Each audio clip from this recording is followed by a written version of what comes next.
Go find your basket of fruit and pick out an apple you think looks good.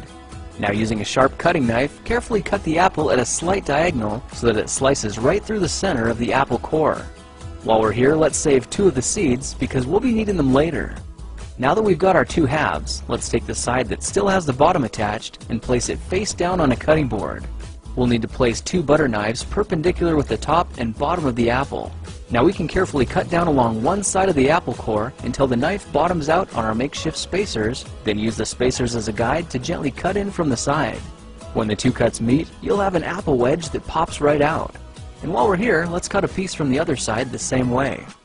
Now our goal with these is to cut out 3 more L-shaped wedges about 1/4 inch thick. And this time, rather than cutting in sideways toward your fingers, try turning the piece over so you can cut downward and meet the first cut at the bottom.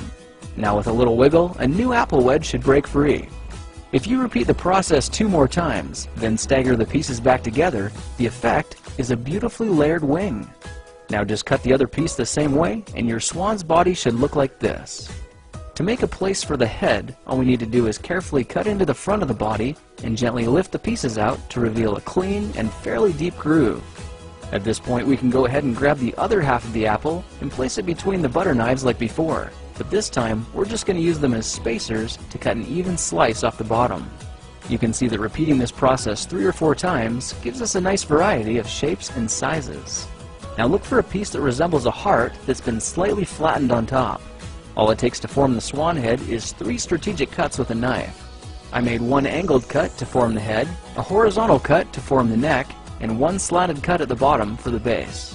Now you should be able to see how this is coming together, and to clean it up a bit, just use your knife to round off the sharp edges. All that's left now is to place the apple seeds where you think the eyes should go, then use the side of a butter knife to press them firmly into position. When both eyes look good, simply drop the neck into place, and you're done. You've just created a beautiful and decorative apple swan. I spritzed mine with a bit of lemon juice to help prevent it from turning brown, then put it on display to show off for our dinner guests later that night.